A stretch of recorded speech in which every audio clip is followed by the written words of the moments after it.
Sun Life தொலைக்காட்சி நேயர்கள் அனைவருக்கும் இனிய காலை வணக்கங்கள். எல்லோரும் நன்றாக இருப்பீர்கள்.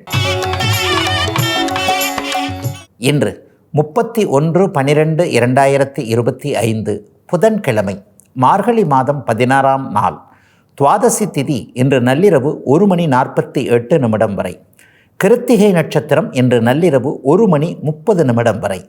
இந்த நாளின் ஒரு சிறப்பு அம்சமாக ரோஹிணி, ஹஸ்தம், திருவோணம் ஆகிய சந்திரனின் 3 நட்சத்திரங்களில் பிறந்தவர்கள் எல்லோருக்குமே திருப்புமுனையான சம்பவங்கள், நல்ல அறிமுகங்கள், பணவரவுகள் கிடைக்கக்கூடிய யோக நல்ல தாராபலமுள்ள நாளாக இந்த நாள் அமைந்திருக்கிறது. மேற்கண்ட 3 நட்சத்திரங்களில் பிறந்தவர்கள் தங்களுடைய வேலை, தொழில், வியாபாரம், விவசாயம் மற்றும் சொந்த வாழ்க்கை அமைப்புகளில் ஏதேனும் ஒரு ரிஸ்க் எடுத்து செய்யக்கூடிய செயல்பாடுகளை செய்து அதன் மூலமாக வெற்றிகளையும் லாபங்களையும் அடையக்கூடிய நல்ல நாளாக அமைந்திருக்கிறது இன்று. அடுத்து 12 ராசிகளுக்கான இன்றைய ராசி பலன்களை பார்க்கலாம். மேஷராசிக்காரர்களுக்கு பணவரவுகள் கிடைக்கக்கூடிய நாளாக இந்த நாள் அமையும். ரொம்ப நாளாக எதிர்பார்த்துக்கிட்டு இருந்த ஒரு இடத்துல இருந்து நம்ம பணமாக இருக்கலாம், அல்லது ஏதாவது ஒரு வகையில் ரியல் எஸ்டேட்டு வாங்கினவர் வாங்கினார், விற்றவர் விற்றார், என்னத்தாங்க கவனிக்காமல் போயிட்டாங்க, நடுவில் கடந்து என் பணம் தான் மாட்டிக்கிச்சுன்ற மாதிரியாக பணம் சார்ந்த விஷயத்தில் கவலைகள் இருக்கக்கூடிய மேஷராசிக்காரர்களுக்கு அந்த கவலைகள் தீரக்கூடிய அற்புத நாளாக இந்த நாள் அமைஞ்சிருக்கு. இளைஞர்களுக்கு இன்றைக்கி ஒரு பெரிய ரிலீஃப் வேறு இருக்கும். யார் யாருக்கு என்னென்ன எப்படிப்பட்ட அமைப்புகள், யார் வாழ்க்கை துணைவர், எப்போது கல்யாணம் ஆகும், இந்த நாளைக்கு புது வருஷம் பிறக்குது, புது வருஷம் பிறந்த 15 நாட்களுக்குள்ள ஒரு தை மாதம் ஆரம்பிச்சிருது. தை மாதத்தில் ஏதாவது பூ வைக்கிறதுன்னு சொல்லுவாங்க, நிச்சயம் பண்ணுறதுன்னு சொல்லுவாங்க இல்லையா, அந்த மாதிரி வீட்டில் ஒரு மங்கள விஷயங்கள் நடப்பதற்கான அடிப்படை ஆதார அமைப்புகள் நடக்கக்கூடிய நாளாக இந்த நாள் அமையும். கணவன் மனைவி உறவு கொஞ்சம் இணக்கமாக கண்டிப்பாக இருக்கும். பெண்ணை பற்றி ஆண் புரிந்து கொள்ளக்கூடிய நாள்னு கண்டிப்பாக சொல்லலாம். இரட்டை வேலை நிலைமை பாருங்கள். இன்றைக்கி சகோதரிகள் வேலைக்கும் போகிறாங்க, குடும்பத்தையும் கவனிச்சுக்கிறாங்க, குழந்தையும் கவனிச்சுக்கிறாங்க. ஒரு ஆண் 30% வேலையை மட்டும் செஞ்சால் பெண் 100% வேலையை செய்கிறாள் என்பதை ஒரு ஆண் புரிந்து கொள்ளக்கூடிய நல்ல நாளாக அமைஞ்சிருக்குங்க. மேஷராசிக்காரர்கள் எல்லோருக்குமே இன்றைக்கு. ரிஷபராசிக்காரர்களுக்கு ராசியிலேயே சந்திரன் வலுத்து அமர்ந்திருக்கக்கூடிய, பௌர்ணமியை நோக்கி போய்கொண்டிருக்கக்கூடிய ஒரு அருமையான நாளாக இந்த நாள் அமைஞ்சிருக்கு. மனசில் இன்றைக்கி வர்ற எண்ணங்கள்லாம் ஒரு சிறப்பாக இருக்கக்கூடிய அமைப்புகள் இன்றைக்கு நிச்சயமாக உண்டு. தெளிவான முடிவு இன்றைக்கி எடுப்பீங்க. எல்லா நிலைமைகள்லையும் இந்த பக்கம் போகிறதா அந்த பக்கம் போகிறதா, இதை செய்யலாமா அதை செய்யலாமா, யார் நல்லவர் யார் கெட்டவர் என்பது மாதிரியான ஒரு தெளிவுகள் பிறக்கக்கூடிய சிறப்பு நாளாக இந்த நாள் அமைஞ்சிருக்கு. நண்பர்களால் ஏதாவது ஆதாயம் உதவிகள் இருக்கும். இது வரைக்கும் ஒதுங்கி போன உறவுகள் கூட உங்களை பார்த்து அடப்பாரவாலையே நல்லா இருக்கிறாரு, இப்படி ஆகிட்டாரே அப்படி ஆகிட்டாரே, நம்மளும் கொஞ்சம் பேச்சு வச்சுக்குவோம், நம்மளும் கொஞ்சம் கான்டாக்ட் வச்சுக்குவோன்ற மாதிரியாக ஒதுக்கி வைக்கப்பட்ட இருந்த ரிஷபராசிக்காரர்கள் எல்லோருமே அப்படியே இந்த விதத்தில் லைம் லைட்டுன்னு சொல்லுவாங்க இல்லையா, அந்த மாதிரியான வெளிச்சத்திற்கு வரக்கூடிய ஒரு சிறப்பு நாளாக இந்த நாள் அமைஞ்சிருக்குங்க. இன்னும் சிலருக்கு ஆண் பெண் உறவுகள் கொஞ்சம் நன்றாக இருக்கும். ஒரு 35 வயதுக்கு மேற்பட்ட ஆண்கள் எல்லாருக்குமே சகோதரிகளின் மூலமான நல்லவைகள் நடக்கக்கூடிய தன்மைகள் இப்போது உண்டு. அதிலும் குறிப்பாக வெண்மை நிற தொழில் செய்யக்கூடிய அனைவருக்குமே பால், தயிர், இந்த மாதிரியான வெள்ளை, சர்க்கரை, உப்பு, பூண்டு போன்ற வெள்ளை நிற பொருட்கள் செய்யக்கூடிய மேனுஃபேக்சரிங் மற்றும் விற்பனை செய்யக்கூடிய அனைவருக்குமே பொருளாதார முன்னேற்றங்கள் இருக்கக்கூடிய நல்ல நாளாக அமைஞ்சிருக்குங்க. ரிஷபராசிக்காரர்கள் எல்லோருக்குமே இன்றைக்கு. மிதுன ராசிக்காரர்களுக்கு தனாதிபதி இன்றைக்கு 12ஆம் இடத்தில் இருக்கிறார். அதே நேரத்தில் உச்சமாக இருக்கிறார். செலவுகள் இருந்தாலும் கூட தேவையான செலவுகள் இருக்கக்கூடிய தன்மைகள் உண்டு. ஐயா, செலவுன்னா எனக்கே இந்த மாத பட்ஜெட்டு அப்படி இப்படின்னு இடிச்சுக்கிட்டு இருக்கு, மாதத்தோட கடைசி நாள் வேறு, நீங்கள் வேறு செலவுகள்னு சொல்கிறீங்க. செலவுகள் இருந்தாலும் கூட அதற்கேற்ற வருமானம் வந்து அதன் பிறகு செலவு செய்யக்கூடிய நிலைமையில் இருக்கக்கூடிய ஒரு சுப நாளாகவே இந்த நாள் அமைஞ்சிருக்கு. சிலருக்கு அம்மா ரொம்ப நாளாக விரும்பி கேட்ட ஒரு பொருளை இன்றைக்கி வாங்கி கொடுத்துடலாமே, இதை கேட்டாங்க, என்ன இருந்தாலும் நம்மளை தவிர வேறு யார்கிட்ட கேட்பாங்க, அவங்களுக்கு தானே முதல்ல நம்ம வாங்கி கொடுக்கணும் என்கின்ற மாதிரியாக தாய்க்கு முதலிடம் கொடுக்கக்கூடிய ஒரு சுப நாளாக இந்த நாள் மிதுன ராசிக்காரர்கள் எல்லோருக்கும் அமைஞ்சிருக்கு. மேற்கு திசையிலிருந்து இன்றைக்கி வரக்கூடிய தகவல்கள் நன்றாக இருக்கும். சிலருக்கு மேற்கு திசை நோக்கிய பயணங்கள் இருக்கும். வெளிநாட்டில் மேற்கு திசையில் போகிறது, உள்நாட்டில் வடமேற்கு திசையில் போகக்கூடிய அமைப்புகள்லாம் இருக்கக்கூடிய ஒரு சுப நாளாகவே இந்த நாள் அமைஞ்சிருக்கு. வெளிநாட்டில் தாங்க இருக்கிறேன், இன்னும் இந்த தாயகத்திற்கு திரும்பி வர முடியல, இருக்கிற இடத்துல வேலை கண்டினியூ ஆகுமான்னு தெரியல, விசா கண்டினியூ ஆகுமான்னு தெரியல, படித்து முடிச்சதுக்கப்புறம் வேலை கிடைக்குமான்னு தெரியல, இந்த மாதிரியாக இருக்கக்கூடியவர்கள் எல்லாருக்குமே இன்னும் சிறிது நாட்கள் வெளிநாட்டிலேயே இருப்பீர்கள் என்கின்ற நம்பிக்கைகள் கொடுக்கக்கூடிய நல்ல நாளுங்க இன்னைக்கு. கடகராசிக்காரர்களுக்கு ராசிநாதன் பௌர்ணமியை நோக்கி அப்படியே அருமையாக போய்கொண்டிருக்கின்ற நிலைமையில் 11ஆம் இடத்துல உச்சனாக இருக்கக்கூடிய சிறப்பு நாளாக இந்த நாள் இருக்கும். கான்ஃபிடெண்ட்டாக இருப்பீங்க இன்றைக்கி. யாரும் உங்களை இனிமேல் அசைச்சிக்க முடியாதுன்ற ஒரு மன தைரியம் வரக்கூடிய நாளாக இந்த நாள் அமைஞ்சிருக்கு. நான் தப்பே பண்ணலை, நான் ஏன் பயப்படணும் அப்படின்ற மாதிரியாக எதிலும் ஒரு எதிர்வாரம் செய்யக்கூடிய அருமையான நாளாக இந்த நாள் அமைஞ்சிருக்குங்க. கடகராசிக்காரர்களுக்கு இன்றிலிருந்து ஒரு இன்று புதிதாய் பிறந்தோம்னு சொல்லுவாங்க இல்லையா, மகாகவியோடைய வரிகள் இல்லையா அவைகள், அந்த மாதிரியாக ஒரு ஃப்ரெஷ்ஷாக ஒரு புத்துணர்ச்சியாக எதையும் சமாளிக்கக்கூடிய அமைப்புகள் இருக்கக்கூடிய ராசிநாதன் உச்சத்தை அடைந்து பௌர்ணமிக்கு அருகே இருக்கக்கூடிய ஒரு சிறப்பு நாள் இந்த நாள் அமைஞ்சிருக்குங்க. இன்றைக்கி நீங்கள் எடுக்கக்கூடிய எல்லா முடிவும் தெளிவாக இருக்கும். இன்றைக்கி அறிமுகம் ஆகக்கூடியவர்கள் இன்றைக்கு நல்லா இருப்பாங்க. இன்றைக்கு ஆரம்பிக்கக்கூடிய ஒன்று இன்றைக்கு உங்களுக்கு நல்லாயிருக்கும். இன்றைக்கி யார் உங்களுக்கு இன்ட்ரடியூஸ் ஆகிறாங்கன்னு பாருங்கள். லைஃப் ஃபுல்லாக அவங்க கூட அப்படியே கண்டினியூ ஆகக்கூடியவங்களாகவும் இன்றைக்கி இருப்பாங்க. ஆக இன்றைக்கு பகலாக இருக்கட்டும், இன்றைக்கு இரவாக இருக்கட்டும், என்னென்ன விஷயங்கள் இன்றைக்கு நடக்கிறது என்பதை பார்த்து அதன் மூலமாக நன்மைகள் நடக்கும் என்பதை நீங்களே உறுதி செய்யக்கூடிய அற்புதமான நல்ல நாளுங்க இன்றைக்கி. சிம்மராசிக்காரர்களுக்கு தொழில் ஸ்தானத்தில் இன்றைக்கு அப்படியே 10ஆம் வீட்டில் சந்திரன் உச்சமாக இருக்கக்கூடிய யோக நாள் இன்றைக்கு. ஏற்றுமதி இறக்குமதி சம்பந்தப்பட்ட சில விஷயங்களில் கவலைப்பட்டு கொண்டிருந்த வியாபார பெருமக்கள், ஏற்றுமதியாளர்கள் எல்லோருக்குமே கவலைப்படாதீங்க. அப்படிலாம் பெரிய கஷ்ட நஷ்டங்கள் வந்துடாது. ஒரு கதவு அடைத்தால் இன்னொரு கதவு திறக்கும் என்பதை சிம்மராசிக்காரர்கள் உணரக்கூடிய நாளாக இந்த நாள் அமைஞ்சிருக்கு. 12ஆம் அதிபதி இன்றைக்கு போய் உட்காந்துருக்கிறாருங்க ஐயா ஜீவனஸ்தானத்தில். ஏதாவது செலவு வந்துடுமானா வேலைக்காரர்கள் உதவியாளர்களை நம்ப தேவையில்லாத நாளாக இந்த நாள் இருக்கும். பெரும்பணம் கொடுத்து விடுகின்ற அமைப்புகளில் நீங்களே போயிடுறது நல்லது. அவரை இவரை பார்க்குறேன், ஏன்னா பணம் நம்ம பணம். ஒரு வேலைக்காரத்தை கொண்டே இவ்வளோ பணத்தை நம்ம கொடுத்து விட்டோம்னு சொன்னால் அவருக்கு என்ன போச்சு, தொலைஞ்சிருச்சுங்க ஐயான்னு ஒரே வார்த்தையில் வந்து சொல்லுவார். பிட்பாக்கெட் அடிச்சிட்டாங்க, அப்படி அடிச்சிட்டாங்க, ஏமாற்றிட்டாங்கன்னு. பாதிக்கப்பட போகிறது நம்ம தானே. அப்போ எல்லா வகையிலையும் பண பரிமாற்றங்கள், பணம் கொடுத்து விடுகிறது, இந்த லேவாதேவி அப்படின்னு சொல்லுவாங்கள்ல, இதில் மட்டும் மற்றவங்களை நம்பாமல் நம்மளே பார்க்க வேண்டிய நாளாக வியாபார பெருமக்கள், தொழில் முனைவோர்கள் அனைவருக்குமே இருக்கக்கூடிய நாளாக இந்த நாள் அமைஞ்சிருக்குங்க. மற்றபடி வேறு எந்த விதமான சங்கடங்கள் வராத யோக நாளாகவே அமைஞ்சிருக்குங்க சிம்மராசிக்காரர்கள் எல்லோருக்குமே இன்றைக்கு. கன்னிராசிக்காரர்களுக்கு லாபாதிபதியான சந்திரன் இன்றைக்கு பாக்கியஸ்தானத்தில் அதீதமாக உச்சனாக அமர்ந்திருக்கக்கூடிய யோக நாள் இன்றைக்கு. தந்தை வழி நன்மைகள் கிடைக்கும், வெற்றிகள் கிடைக்கும், பொருளாதார முன்னேற்றங்கள் இருக்கும். அவரவருடைய பிறந்த ஜாதக தசாபுக்தி அமைப்புகளுக்கு ஏற்ப இன்றைக்கும் நாளைக்கும் தொட்டது துலங்கக்கூடிய அற்புதமான நாளாக இந்த நாள் அமைஞ்சிருக்குங்க. எதிர்ப்புகள்லாம் கொஞ்சம் இப்போ கொஞ்சம் ஒரு மாதிரி அடங்கி இருக்கின்ற இந்த நேரத்தில் நம்முடைய திறமைகளை காட்டி நம்ம கொஞ்சம் முன்னேறது எப்படின்றத ஒரு மாதிரியாக யோசனை பண்ணிக்கிட்டு இருக்கக்கூடிய அமைப்போல் இன்றைக்கு உண்டு. இன்னும் சிலருக்கு கொஞ்சம் ஆன்மீக எண்ணங்கள்லாம் வரும். சிலர் இந்த கோயிலுக்கு போயிட்டு வந்துடலாமா, அந்த கோயிலுக்கு போயிட்டு வந்துடலாமா, குலதெய்வத்தை பார்த்துட்டு வந்துடலாமான்ற மாதிரிலாம் இன்றைக்கு நினைப்பீங்க. இப்போ வருஷம் பிறக்க போகுது இருந்தால் நாளைக்கு புது வருஷம் பிறக்க போதே. புது வருஷம் பிறந்தவுடனே தாயை போய் பார்த்து விடணும், அம்பாளை போய் பார்த்து விடணும், ஐயனை போய் பார்த்து விடணும், அம்மையை பார்த்து விடணும் என்கின்ற மாதிரியாக ஆன்மீக எண்ணங்கள் ஒருபடி அதிகமாக இருக்கக்கூடிய நாளாக இந்த நாள் அமையும். 50 வயது மேற்பட்டவர்களுக்கு இன்றைக்கி சாயந்தரம் பார்த்திங்கன்னா ஏதாவது தெய்வ திருப்பணி செய்யக்கூடிய வாய்ப்புகள் கண்டிப்பாக கிடைக்கும். ஆகவே எதிலும் நன்மைகள் அதிகம் இருக்கக்கூடிய நாளாக அமைஞ்சிருக்குங்க. கன்னிராசிக்காரர்கள் எல்லோருக்கும் வயதிற்கு ஏற்றாற்போல இன்றைக்கு. துலாம் ராசிக்காரர்களுக்கு சந்திரன் 8இல் மறைந்திருக்கின்ற சந்திராஷ்டம நாள். துளாராசிக்காரர்களுக்கு மட்டும் சந்திராஷ்டம நாள் அன்றைக்கி சந்திரன் உச்சமாக இருப்பார். ஆக சுபச்சந்திரனாக இருக்கிறாரா அசுபச்சந்திரனாக இருக்கிறாரா என்பதை பொறுத்து தான் அன்றைக்கு பலன்களே நடக்கும். இன்றைக்கி பாருங்கள், இந்த மார்கழி திருவாதிரைக்கு ஒரு 2 நாளைக்கு முன்னாடி இருக்கிறார். ஆகவே அருமையான யோக நாளாக இந்த நாள் அமைந்திருக்கிறது. வளர்பிறை சந்திரனாக இருப்பதால் சங்கடங்கள் எதுவும் இல்லாத இயல்பான ஒரு நல்ல நாளாகவே இந்த நாள் இருக்குங்க. ஆனாலும் சந்திரன் 8இல் மறையும் போது முடிவுகள் மட்டும் எடுக்காதீங்க. மனசு கொஞ்சம் ஆசோலேஷன் சொல்லப்படக்கூடிய தடுமாற்றங்கள் இருக்கும் என்பதால் கொஞ்சம் முடிவுகளை இன்றைக்கும் நாளைக்கும் ஒத்தி வைக்க வேண்டிய நாளாக இந்த நாள் துலாம் ராசிக்காரர்கள் அவ்வளோ பேருக்கு அமைஞ்சிருக்குங்க. சிலருக்கு எதிர்பாராத பணப்பிரச்சனைகள் ஏதாவது ஒன்று வரும். அவர்கிட்ட இப்படி கொடுத்தீங்க, இவர்கிட்ட அப்படி கொடுத்தீங்க, அவர்கிட்ட போய் சேரல, இவர்கிட்ட போய் சேரலன்ற மாதிரியான எதிர்பாராத ஒன்று செஞ்சமே அதையும் இப்படி போயிடுச்சு அப்படின்ற மாதிரியான எதிர்பாராத பணப்பிரச்சனைகள் வரும் என்பதால் பணம் கொடுக்கல் வாங்கல கவனமாக இருக்க வேண்டிய நாளாக இந்த நாள் அமையும்.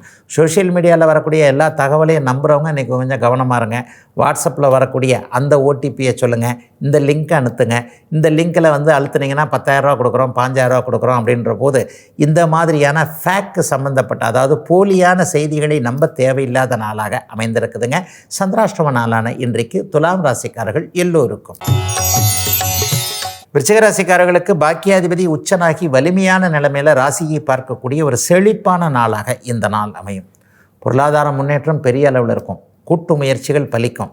நண்பரால் இதுவரைக்கும் இருந்து வந்த சங்கடங்கள் விலகும். யார் நண்பர் யார் நண்பர் இல்லைன்றது இன்றைக்கு தெளிவான அமைப்புகள் கண்டிப்பாக உண்டு. ஆணுக்கு பெண்ணாலும் பெண்ணுக்கு ஆனாலும் ஏற்பட்ட சங்கடங்கள் விலகக்கூடிய அமைப்புகள் இன்றைக்கு உண்டு. லவ் பிரேக்கப் பண்ணலாமா நினச்சிக்கிட்டு இருக்கிறவங்க எல்லாருக்குமே ஒரு தெளிவான முடிவுகள் கிடைக்கும். இவர் தான் கணவனா இவர் தான் மனைவியா நம்ம பார்ப்போம். வாழ்க்கையில் மட்டும் என்றைக்குமே அவசரப்பட்டு விடக்கூடாது என்பது ஒரு விருச்சிக ராசிக்கார சகோதரிக்கு தெரியக்கூடிய நாளாக இந்த நாள் அமைந்திருக்கிறது. எல்லா நிலைமைகளையும் நம்ம பொறுப்போடு நடந்துக்கிட்டால் தான் நமக்கு எதுவும் சரியாக இருக்கும். யாரையும் நம்பலாம் யாரையும் நம்பக்கூடாது என்பதற்கான சில தெளிவுகள் இன்றைக்கே மனதில் வரக்கூடிய நாளாக இந்த நாள் அமைந்திருக்கிறது. பொதுவாகவே விருச்சிக ராசிக்காரர்கள் கொஞ்சம் கோபக்காரங்களாக இருப்பீங்க. கோபக்காரர்கள்னால் நான் அடிக்கடி சொல்கிற மாதிரி நல்லவனுக்கு தான் கோபம் வரும். மனசில் எதையும் வச்சுக்காதவங்களுக்கு தான் கோபம் வரும். அந்த மாதிரியாக மனதில் எதையும் வைத்து கொள்ளாத கோபக்காரர்களாகிய உங்களுக்கு இன்றைக்கு சில நல்ல அனுபவங்கள் கிடைக்கக்கூடிய யோக நாளாக அமைஞ்சிருக்குங்க. விருச்சிக ராசிக்காரர்கள் எல்லோருக்குமே இன்றைக்கு. தனுசு ராசிக்காரர்களுக்கு அட்டமாதிபதியான சாதகமற்ற தன்மைகளை கொடுக்கக்கூடிய சந்திரன் இன்றைக்கு 6ஆம் இடத்தில் மறைந்து உச்சமாக இருக்கிறார். வளர்பிறை அமைப்பாக இருப்பது எதிர்பாராத விபரீத ராஜயோகம் செயல்படும் அப்படிங்கிறத காட்டுது. நீங்கள் பார்க்க போகிற இடத்துல ஒருத்தரை பார்க்க போனோம், ஆனால் அவர் இல்லை, இன்னொருத்தர் இருந்தார். ஆனால் ஏற்கனவே பார்க்க போனவரை விட இவரே நல்லபடியாக வேலையை முடிச்சு கொடுத்துட்டார். நல்ல வேலை அவர் இருந்திருந்தால் கூட வேலை முடிஞ்சிருக்காது என்கின்ற மாதிரியாக நீங்கள் ஒன்றை ஆரம்பிக்க போக அது வேறொரு மாதிரியாக முடிந்து கடைசியில் உங்களுக்கு நன்மையாக முடியக்கூடிய 6ஆம் இடத்து சந்திரன் இருக்கக்கூடிய நாளாக இந்த நாள் அமைஞ்சிருக்கு. ஆரோக்கிய குறைவுகள் இருந்தவங்க எல்லாருக்குமே ஒரு பெரிய அளவில் இன்றைக்கு ரிலீஃப் கிடைக்கும். என் உடம்புக்கு அப்படிலாம் ஒன்றும் இல்லை, கட்டுக்குள்ளே தான் இருக்குது. இன்னும் ஒரு 10-15 வருஷம் நோய் இல்லாத நல்ல நிலைமையில் இருப்போம். நோய் வந்துட்டால் என்ன பண்ணுறது? மாத்திரை கத்திரை சாப்பிடணும், சரியாக நடக்கணும். சுகர் வந்துட்டால் அதுக்காக ஒன்றுமே பண்ண முடியாமல் போயிடுறதில்ல. கொஞ்சம் வாக்கிங் ஒழுங்காக போனோம்னா கொஞ்சம் வாக்கையும் அதாவது நாக்கை கட்டுப்படுத்தினோம்னா அதற்கேற்ற மாதிரி சுகர் கட்டுப்பாட்டோடு தானே இருக்குது என்கின்ற மாதிரியாக தன் உடம்பு பற்றி தன் மீதே தனக்கு ஒரு புரிதல் வரக்கூடிய நாளாக இந்த நாள் அமைஞ்சிருக்குங்க. தனுசு ராசிக்காரர்கள் எல்லோருக்குமே சுபமான செய்திகள் கிடைக்கக்கூடிய யோக நாள் இன்றைக்கு.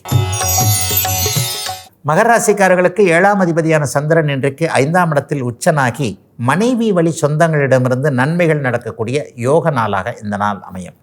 ஒரு மச்சான் இது வரைக்கும் கை கொடுக்கல, மாமனார் இது வரைக்கும் கை கொடுக்கல, இத்தனை வருஷமாக கஷ்டப்பட்டேன்ல, கொஞ்சம் மாமனார் ஹெல்ப் பண்ணியிருக்கலாம்ல, அல்லது மச்சான் தான் நல்ல இடத்துல இருக்கிறாரு, அவர் கொஞ்சம் கை தூக்கி விட்டுருக்கிறாள்ன்ற மாதிரியாக மனைவி வழி சொந்தங்களின் மீது கொஞ்சம் அதிருப்தியாக இருக்கக்கூடிய மகர ராசிக்கார ஆண்கள் எல்லோருக்குமே இன்றைக்கு அவர்களிடமே நல்ல உதவிகள் கிடைக்கக்கூடிய சுப நாளாக இந்த நாள் அமைஞ்சிருக்கு. அதே போலவே கணவருக்கு வேலை இல்லை, கணவருக்கு உடல்நலம் நல்லா இல்லைன்னு மகர ராசிக்கார சகோதரிகளுடைய மன அழுத்தம் தீரக்கூடிய அமைப்புகள் இன்றைக்கு உண்டு. நாளை 2026 பிறக்க போகிறது. இந்த 2026 ஒரு மிகப்பெரிய நல்ல மாற்றத்தை கண்டிப்பாக மகர ராசிக்காரர்கள் எல்லோருக்குமே கொடுக்கும். ஆகவே மகர ராசிக்காரர்களுக்கு மனக்கஷ்டம், பணக்கஷ்டம், உடல் கஷ்டம் அனைத்தும் தீர ஆரம்பிக்கின்ற ஒரு நல்ல அடிப்படை அமைப்புகள் உருவாகக்கூடிய நாளாகவே இந்த நாளை நிச்சயமாக சொல்லிடலாம். சிலருக்கு கூட்டு தொழில் பண்ணால் என்ன அப்படின்ற மாதிரி யோசிப்பீங்க. அதுவும் கொஞ்சம் நல்லா தான் இருக்கும். ஏற்கனவே கூட்டு தொழில் பண்ணி கொஞ்சம் பிரிஞ்செல்லாமா நினைக்கிறவங்களுக்கு இன்னும் கொஞ்ச நாள் பொறுக்கலாம் என்கின்ற மாதிரியாக ஒரு பொறுத்தார் பூமி ஆழ்வார் என்கின்ற பொறுமை உணர்வு வரக்கூடிய சுப நாளாக அமைஞ்சிருக்குங்க இன்றைக்கு. கும்பராசிக்காரர்களுக்கு 4ஆம் இடத்துல 6ஆம் அதிபதியான சந்திரன் உச்சமாக இருக்கக்கூடிய நாளாக இந்த நாள் அமையும். வீடு சார்ந்த வாகனம் சார்ந்த விஷயங்களில் கடனைகள் ஏற்படக்கூடிய நாளாக இந்த நாள் அமையும்.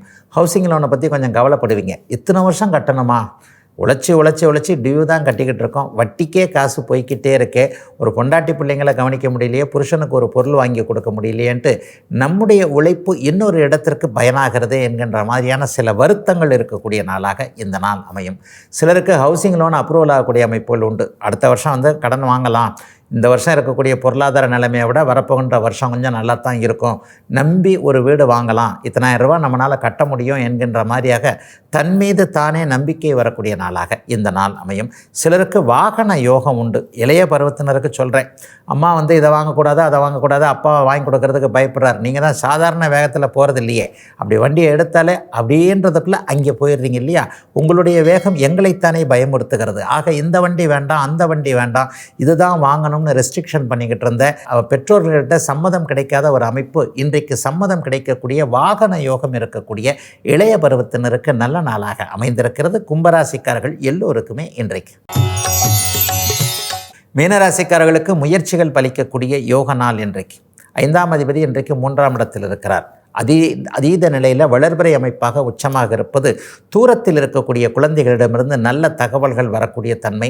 குழந்தைகளை தனியாக பிரிஞ்சு போகிறதுக்கு கொஞ்சம் யோசனை பண்ணிக்கிட்டே இருந்தவங்க, என்ன இருந்தாலும் புள்ள படிக்கத்தானே போகுது, வேலைக்குத்தானே போகுது, என்னதான் நம்ம அடைகாக்கிற கோழி மாலை அப்படியே அடைகாத்து வச்சுக்கிட்டு இருந்தாலும் ஒரு நாள் அவங்களுக்கு சிறகு விரித்து பறக்கத்தானே போகிறாங்கன்ற மாதிரியாக பிள்ளைகளை சுப பிரிவாக பிரியலாம் என்கின்ற முடிவிற்கு வரக்கூடிய ஒரு நல்ல நாளாக இந்த நாள் அப்படியே மீனராசிக்காரர்கள் அனைவருக்கும் அமைஞ்சிருக்குங்க. இளைய பருவத்தினருக்கு பார்த்திங்கன்னா இன்றைக்கு பெரிய அளவில் வாய்ப்புகள் கிடைக்கக்கூடிய நாளாக இந்த நாள் அமைஞ்சிருக்கு. கலைத்துறை வாய்ப்பு, உங்களுடைய திறமையை நிரூபிக்கக்கூடிய சில வாய்ப்புகள், நீங்கள் இப்படிப்பட்டவர் என்பதை அடுத்தவர் தெரிந்து கொள்ளக்கூடிய அமைப்புகள் உருவாகக்கூடிய ஒரு யோக நல்ல நாளாகவே இந்த நாள் அமைஞ்சிருக்குங்க. சிலருக்கு மட்டும் தம்பி தங்கைகளின் மேலே இது வரைக்கும் இருந்து வந்த ஒரு வருத்தங்கள் விலகக்கூடிய அமைப்பு உண்டு.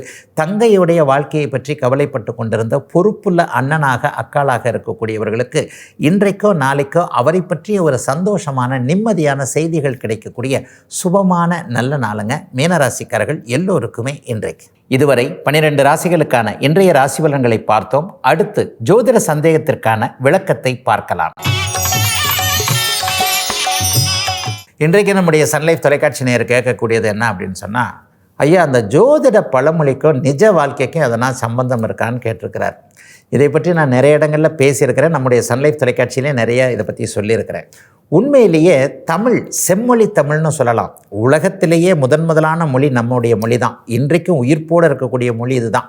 உலகின் ஆதி மனிதன் பேசிய முதல் மொழியாகிய நம்முடைய தமிழ் மொழி இன்றைக்கும் உயிர்ப்போடு பல கோடி மக்களால் பேசக்கூடிய இந்த மொழி எதுகை மோனைக்கு பஞ்சமே கிடையாதுங்க. அதுவும் ஜோசியத்தில் பார்த்திங்கன்னா கெட்டவன் கெட்டிடில் கிட்டிடும் ராஜயோகம் அப்படி இப்படின்னு சொல்லிட்டு பெரிய அளவில் எதுகை மோனையாக பேசுவாங்க. இந்த எதுகை மோனைக்காக வந்தது தாங்க நிறைய ஜோதிட பழமொழி. அதில் உண்மையே இல்லைங்க. உதாரணமாக பூராடம் கழுத்தில் நூலாடாதுன்னுவாங்க. பூராடம்னா தனுசு ராசியில் இருக்கக்கூடிய ஒரு நட்சத்திரம். தனுசு ராசியில் இருக்கக்கூடிய ஒரு பெண்ணை பற்றி, ஒரு சுமங்கலி பெண்ணை பற்றி ஒரு தவறாக சொல்லப்பட்ட ஒரு அமங்கலமான வார்த்தை அது. இந்த மாதிரிலாம் உண்மையிலேயே கிடையாதுங்க. ஒரு போராட நட்சத்திரம்னு பார்த்திங்கன்னா கோடிக்கணக்கான பெண்கள் அந்த போராட நட்சத்திரத்தில் இருக்கிறாங்க. அவர்கள் எல்லாருக்குமே இந்த அபாக்கியம் என்கின்ற ஒரு வேறு மாதிரியான சூழ்நிலைகள் வருமானா கண்டிப்பாக வராதுங்க. எல்லோருமே இதில் பெரிய அளவில் நல்லா இருக்கிறவங்களும் இருக்கிறாங்க. ஆக எந்த ஒரு பழமொழியுமே தனக்கு ஒரு விஷயத்தை, ஒரு ஜாதகப்படி இந்த அமைப்பின்படி தனக்கு தெரிந்த ஒரு விஷயத்தை எதுகை மோனையோடு, ஏன்னா ஜோதிடர்கள் கண்டிப்பாக கவிஞர்களாக இருப்பார்கள். கவிஞருக்கும் ஜோதிடருக்கும் புதன் தான் காரக கிரகம். புதன் வலுத்தவர்கள் ஜோதிடர்களாகவும் இருப்பாங்க, எழுத்தாளர்களாகவும் இருப்பாங்க, கவிஞர்களாகவும் இருப்பாங்க, எதுகை மோனையில் பாடுறதுல பெரிய வல்லவர்களாக இருப்பாங்க. அப்போ புலவராகவே ஒரு ஜோதிடர் இருந்த காலகட்டங்கள், போன நூற்றாண்டு காலகட்டங்கள்லாம் அப்படித்தான். ஜோதிடத்தினுடைய அத்தனை பாடல்களையும் பார்த்திங்கன்னா கவிதை, வெண்பா, இந்த அமைப்பில் தான் கண்டிப்பாக இருக்கிறது. அந்த காலகட்டங்களில் எதுகை மோனைக்காக சொல்லப்பட்ட சில பழமொழிகளை இன்றைக்கு நீங்கள் வாழ்க்கை அமைப்புகளோட கண்டிப்பாக பொருத்தி பார்க்கக்கூடாது. மூல நட்சத்திரம் மூலையில் உட்கார வச்சிரும், ஆணி மூலம் நிர்மூலம், இதையே வேறு மாதிரி சொல்லுவாங்க, ஆண் மூலம் அரசாலும் பெண் மூலம் நிர்மூலம்னுவாங்க. ஆகவே எந்த ஒரு இடத்திலும் எதுகை மோனைக்காகத்தான் ஜோதிட பழமொழிகள் சொல்லப்பட்டதே தவிர அந்த ஜோதிட பழமொழியின் அடிப்படையில் ஏதாவது ஒன்று நடந்திருக்கான்னு பார்த்தீங்கன்னா கண்டிப்பாக நடந்திருக்காதுங்க. அத்திப்புத்தார் போல லட்சத்தில் ஒருவருக்கு சொல்லப்பட்ட சில விஷயங்கள் எல்லோருக்குமே பொருந்தாது அப்படிங்கிறத எல்லாருமே நம்ம புரிஞ்சுக்கணும். ஒரு செவ்வாதோஷம் இருக்குது. இந்த செவ்வாதோஷத்தின் மூலமாக ஒருவருடைய வாழ்க்கை சிதைந்து போனது என்றால் அது லட்சத்திலேயோ 10,000 ஒருவருக்காக அப்படி இருக்கும். அதே நேரத்தில் இன்னொருவருக்கு அந்த செவ்வாய் ஒரு குருவின் பார்வையிலையோ சுவருடைய வீட்டிலையோ 8ல் செவ்வாய் இருந்தால் நல்லதில்லை. இந்த 8ல் செவ்வாய் இருந்தால் நல்லதில்லைன்னு சொன்னால் எல்லாருக்குமே, எனக்கு கூட பாருங்கள் 8ல் செவ்வாய் தான் இருக்குது, நான் 70 வயசாச்சு, என் பொண்டாட்டியோட என் பிள்ளையோட நான் நல்லா தான் இருக்கிறேன்னு ஒருத்தர் சொல்லுவார்.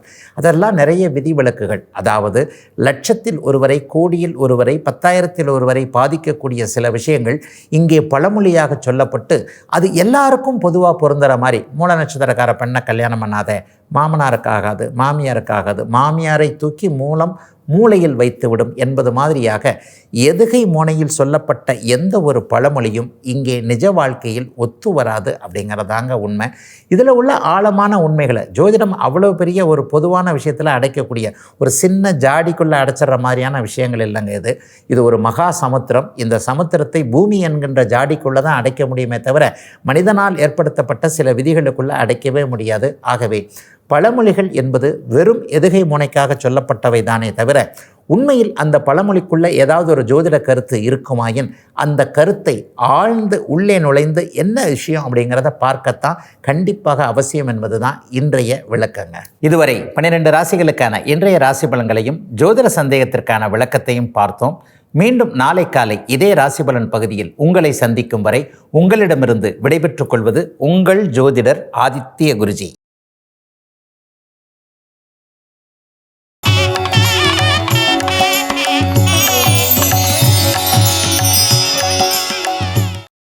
இன்னும் பல வீடியோக்களை காண சன் லைஃப் சேனலை சப்ஸ்கிரைப் பண்ணுங்க.